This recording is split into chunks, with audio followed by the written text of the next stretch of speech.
let it ride, Frank, man. You don't got to be shy. Netflix officially makes it official. Netflix, Jake Paul, MVP Promotions, posting on Instagram and on Twitter. Most valuable promotions, that is. Jake El Gallo Paul taking on Gervonta Tank Davis. All right, fellas. Now, I can't believe I'm actually saying this, but Jake Paul versus Gervonta Davis is official. It's a moment that seemed almost mythical, a boxing fantasy whispered about in hushed tones. And yet, here we are. Though the idea of this fight isn't new, it's lingered in the background for a while. I think it's safe to say most of us weren't expecting it to actually happen. It's an official deal, set to be broadcasted on Netflix with 10 3-minute rounds, but the kicker is it's an exhibition. A 200 pounds Jake Paul versus a 135 pounds Gervonta Davis. Seriously, what could possibly go wrong, huh? The sheer absurdity of the mismatch has everyone talking, and that's exactly what this is all about. So, in light of the news, as we always do, we gotta break it down. What are our first impressions? What should we expect from this clash of titans? Or, at least, one titan and a very determined challenger. And will this be the biggest fight of the year? But before we dive in, if you're new around here, my name's Close, and I make boxing content to keep you informed as it happens. Make sure you subscribe. I'm committed to keeping you in the loop. Now, as I said, the idea of Tank versus Paul isn't new. This fight was already once upon a time signed, sealed, but it wasn't delivered. Jake Paul was ringing at Tank's camp, trying to finalize it. Why was he there? To announce Jake Paul versus Tank Davis. Though, we all know what happened. Tank went and drew with Lamont Roach, and it seemed to momentarily ruin the fight's chances. Everything was delayed. Paul went over and fought Chavez. Everyone thought Tank would rematch Lamont, but instead, he just found himself entangled in some legal trouble. Thankfully, that's all seemed to be cleared up now, and it's opened the door for this to become official. If you're a regular on the channel, you know we've talked about this before. We were one of the first to discuss the possibility, and many of you called me crazy for suggesting it could happen. But as often happens, the crystal ball eventually prevails. Honestly, I really did expect Tank to rematch Lamont first. From a promotional standpoint, that's what it seemed like the Paul camp wanted him to do. It made sense because selling a fight with Tank coming off a draw is a lot harder than selling a fight with him coming off a win. Over the last week, there's been news that Lamont Roach seemed to be moving on from the Tank fight. He was calling out Shakur and everyone else. It's clear that something else was in the path of Davis, and now we found out what it was. So it's confirmed, Jake versus Tank. Saying that sounds ridiculous, and it is. This isn't just a fight, it's a spectacle. It's Mayweather versus Logan round 2, but the star boxer this time is actually in his prime. Now, although this fight makes no sense from a boxing perspective, it makes complete sense business and promotional-wise. This is what it will be. An insane build-up, a ludicrous promotion. That's exactly how they sold us Paul versus Tyson. The build-up was so big, so crazy, with so many viral moments, it made everyone I knew tune in, even if they didn't watch boxing. This will be much of the same. I often trash Paul, but the one thing he's good at is marketing, and this will be a complete lesson in it. They obviously couldn't secure the Joshua fight yet. So, if you can't get Joshua for the moment, why not your entree be the next biggest name in the sport outside of Canelo and Joshua? Being an exhibition, this bout will be no risk for Jake Paul. He can't cop an L here because there's no decision in an exhibition. There's no winner and there's no loser. For Paul, this is a risk-free way of elevating his name further. There'll be mad talk in the build-up, but because of the constraints of it being an exhibition, probably both of them know they can't really do anything substantial. I'm not calling the fight rigged because it's not. It's just an exhibition. It's meant to be for entertainment. That's how these fights go. There's no winner or loser, officially. I look at this fight similarly to Roy Jones versus Tyson. They did go at it a bit, but it was an exhibition with rules in place. And I assume with this fight, there's going to be similar parameters in place. The size difference is just too big. We'll probably end up seeing something for Paul. He'll ride with the idea through this promotion that just getting in the ring with Gervonta Davis itself is a win. After the fight, he'll talk about how he went toe-to-toe with one of the baddest knockout artists in boxing. Earlier, right? To reiterate, not particularly interested in the matchup of this fight. Some interesting new developments, though, right? All the reporting out of the Ring magazine was November 15th. It is, in fact, November 14th, per Netflix. And no mention of exhibition, no mention of weight. So we kind of still have to see what is to come there. And by the way, like, I feel like this was similar to as I alluded to earlier, the Mike Tyson Jake Paul fight had similar kind of question marks around it. Like, is this going to be an exhibition or is this going to be an official fight? And regarding the fact that he's 70 pounds lighter and that this fight's an exhibition, it's going to be all about the narrative. This isn't about who wins or loses. It's about the show.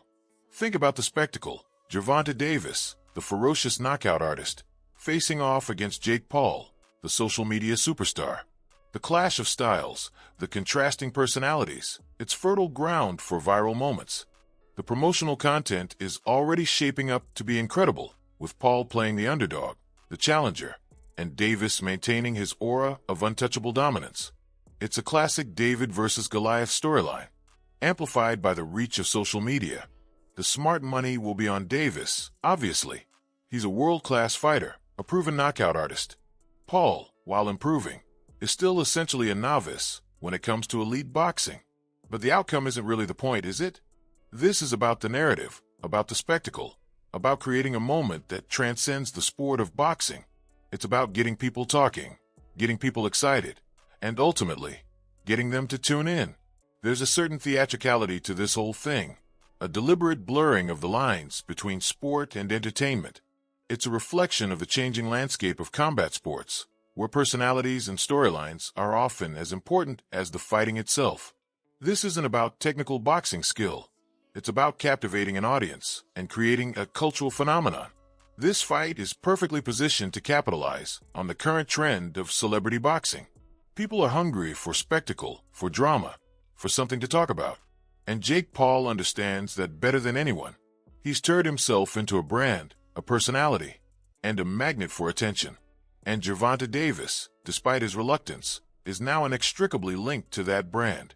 What can we realistically expect from the fight itself? Probably not a barn burner. It will be cautious, strategic, and designed to maximize entertainment value. Paul will likely try to use his reach and movement to frustrate Davis, while Davis will patiently look for an opening to unleash his power. There's a high probability we're looking at a points decision, or perhaps a late stoppage if Davis decides to turn up the heat. Ultimately, Jake Paul versus Gervonta Davis isn't about the boxing. It's about the moment. It's about the spectacle. It's about creating a cultural phenomenon. And whether you love it or hate it, you can't deny that it's going to be a wild ride. So buckle up, folks. This is going to be one for the ages. All right, folks, strap in, because this is huge. The fight everyone's been speculating about. The clash of worlds that's been swirling around the boxing landscape. It's official. Gervonta Davis versus Jake Paul. It's actually happening. I know. A lot of you probably rolled your eyes when you first heard the rumors, dismissing it as pure hype. But here we are. The announcement is out, and it's sending shockwaves through the sport. Now, before you start tuning out, thinking this is just another circus act, let's really dig into what this fight represents, because it's far more complex than just a boxer versus a YouTuber. It's a phenomenon, a cultural moment, and let's be honest, it's going to be an absolute spectacle. This ISN's just about two guys punching each other. It's about the moment. It's about the spectacle. It's about creating a cultural phenomenon. And whether you love it or hate it, you can't deny it's going to be a wild ride. Now, let's be clear. Even though this matchup might seem bizarre on the surface, it's not entirely surprising. Boxing, at its core, is entertainment. And while the purists out there are screaming about legacy and skill, the reality is, the sport needs eyeballs. It needs attention. And this has the potential to grab everyone's attention, from the casual viewer to the die-hard boxing fan. Interestingly, this fight benefits both men involved. Gervonta Davis, Tank, as he's known, has a bit of a complicated career trajectory. You see that tattoo he has on the back of his neck? Strap season. It's meant to represent his ambition to collect all the titles, to dominate the divisions. But when you really look at his career, it's been a little bit, well, the opposite. He's bounced around, chasing different opportunities. never quite establishing that dominant legacy we boxing fans really crave. Think about it. We want to see those career-defining fights, the ones that get etched into boxing history. Davis has had those opportunities, but somehow... Lamont Roach Jr. also jumping on Twitter and saying, told y'all, LOL, duck, duck, duck. That is in reference. This is Gervonta Davis's last opponent in a fight that... They've slipped away. Now, you can argue he's made the best choices for his career, maximizing his earning potential, and there's definitely something to be said for that. But the truth is, this fight with Jake Paul, it's not the legacy fight we all hoped for. This isn't a generational clash with someone like Terrence Crawford or Canelo Alvarez. But, and this is a big but, this fight, it's going to pay him more than all those legacy fights combined. Seriously, this is the biggest stage he could possibly be on. Think about that for a second. Sometimes you have to make business decisions, right? Sometimes you have to swallow your pride and recognize an opportunity when it presents itself, even if it isn't what you envisioned. And for Gervonta Davis, this is undoubtedly that opportunity. With Paul as his dance partner, this has the easy potential to become the biggest event of the year. Everyone's talking about Crawford versus Canelo, right? They're touting it as the fight of the year, constantly hyping it up. But let's be real, this Tank versus Paul fight is going to eclipse that event completely. I know, it sounds crazy. It sounds sacrilegious to even compare a fight featuring a generational talent like Canelo with a bout involving a YouTuber. But hear me out. Crawford and Canelo will be watched by the casual boxing fan, the ones who tune in occasionally to see the biggest names clash. But Tank versus Paul, this will be watched by everyone. It transcends boxing. It's a cultural moment. Now, let's be upfront here. I don't think we're going to see either guy going 100%. Let's be honest, this is an exhibition. A spectacle. We're not talking about a grueling, back-and-forth battle of skill and endurance. It's more of a controlled environment, a performance designed to entertain the masses. Now, I'm all for a good scrap. I want to see these two warriors going toe-to-toe, unleashing their full potential, trying to knock each other out. That would be electrifying. But let's be realistic. If they actually went all out, there'd be serious questions about the integrity of the event, the safety of the fighters, and the entire premise of the match. I'm expecting 10 rounds of trash talk, Tank jabbing the body, and Paul flailing with missed hooks, both celebrating at the end of the fight and laughing all the way to the bank. But here's the thing. The build-up will be massive. It will absolutely live up to its purpose as an entertainment product. That's the most important factor here. The promoters understand that. They're playing the long game, creating a storyline that will keep the hype train rolling all the way to fight night. But a genuine question arises. Will this be good for boxing? Will this fight be a positive thing for the sport? It's a complicated question, honestly. It echoes similar sentiments we're hearing after Tyson's fights, mixed emotions. The biggest positive, the undeniable silver lining, is that it brings a different audience to the sport, an audience that usually wouldn't even glance at a boxing match. It inspires kids who otherwise wouldn't be interested to tune in and discover a love for boxing. There's something inherently exciting about seeing someone overcome obstacles, showcasing incredible athleticism and skill. That can be inspiring to kids. But, and this is a significant but, I'm starting to question how much of a say Paul actually has in that.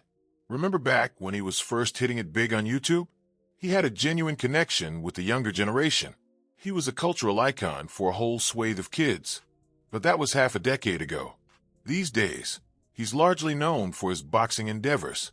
The kids who now know him probably just know him from a boxing influence. I'm from a generation that didn't particularly care for him in his vlogging days. He seemed a bit abrasive, a bit of a show-off. We were rooting for Deji to knock him out. But now, I don't even know what to think. Do people still view him as a tosser, as we did back then, hoping he's finally knocked out? Maybe that's the ongoing narrative. It's not really about YouTuber versus Davis anymore. It's more like Butterbean versus Davis. It's a YouTuber who reinvented himself as an oddity in the boxing world. A unique spectacle, if you will. But compared to Butterbean, Paul has an infinitely larger platform, a bigger reach. The bottom line is, these fights do draw a different audience, and that should be applauded to some degree. That's undeniable. But at the same time, this is the content they're seeing. This is the modern representation of the sweet science. And after those people see performances like this, it's pretty... Okay, there's in MMA, for certain weight classes, you must be a minimum weight, right? You can't be within X percentage difference of your opponent. Yeah. There are some jurisdictions where I don't believe that is accurate, where that is true. I'm curious if Atlanta is one of them.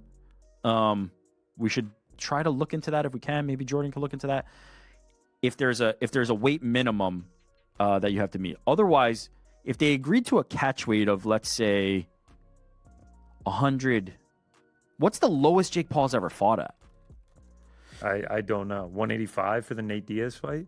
I have to think that's the smallest, right? Here, we're going to do... Okay, let's say like he can get down to... Pretty easy to understand how they arrive at the conclusion that the sport is dying. These exhibition-style bouts are so similar to what we see in wrestling in terms of presentation and drama. It's undeniably smart marketing. It's undeniably smart business. But it devalues the rest of boxing, doesn't it?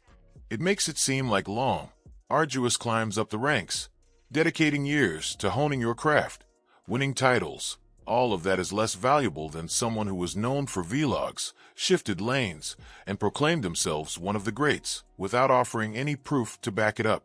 But really, that's just a reflection of the modern day in general, isn't it? What makes a sport transform is money.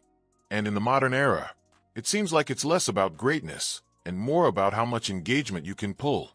All right, so a few months remain, and a lot can happen. Let's see if this all actually comes to fruition. I'm going to keep you covered, no matter what. And now, I want to hear from you. What do you think about this monumental announcement? How do you see it all going down?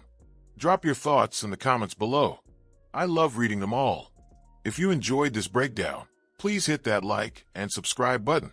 It genuinely helps the channel grow. Thanks for watching, folks. I'll catch you in the next one. Okay, here's the expanded script. Aiming for around 1495 words and strictly adhering to the provided instructions. All right, folks, let's dive into this. 1. Just one word, and it changes everything. Gervonta Davis versus Jake Paul. It's official. I'm still processing this, honestly. We're talking a boxing match, a legitimate boxing match, between Tank Davis, one of the most dangerous boxers on the planet, and Jake Paul, the influencer turned boxer who's been making waves and a lot of money in the process. It's wild. Just wild. The internet absolutely exploded the moment that announcement dropped. Twitter was a war zone. Instagram was flooded with memes. And YouTube? Don't even get me started. Everyone has an opinion, and everyone's got a hot take. But beyond the hype and the noise, what does this really mean? Let's break it down. The sheer audacity of this fight is what grabs you first, right? Gervonta Davis is a certified knockout artist. He's got power in both hands that can end a fight in an instant. We've seen it time and time again. He's fought guys with legitimate credentials, guys who've been boxing their entire lives, and he's consistently delivered devastating finishes. He's a problem, a real problem. And Jake Paul, well, Jake Paul has been steadily improving, building a following, and proving that he's more than just hype. He's put in the work, he's got a solid team, and he's been picking up wins against opponents who, while often past their prime, weren't exactly pushovers. But let's be clear, this is a massive step up in competition for Paul. It's not just another MMA fighter or a washed-up boxer. This is Tank Davis.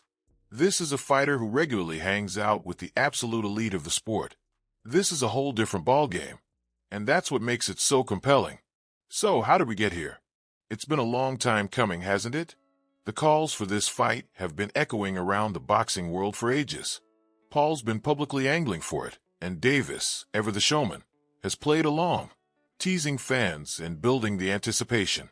But there were always roadblocks, contractual obligations, promotional conflicts, the usual stuff that plagues the business of boxing.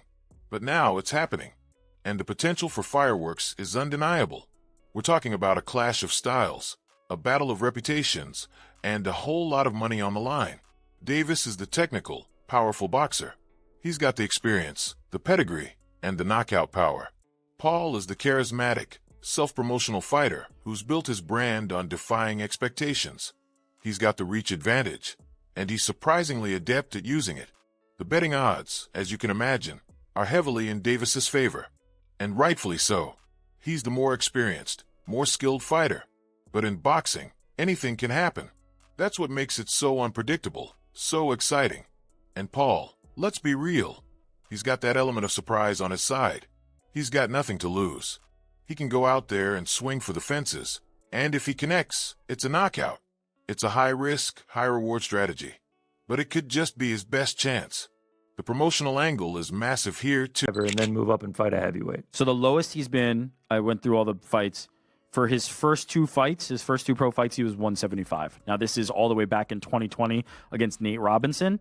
Since then, the lowest he's been, as you said, was like the 185 around the Nate Diaz fight and also for Tommy Fury. I wonder if Jake can get down to that weight anymore.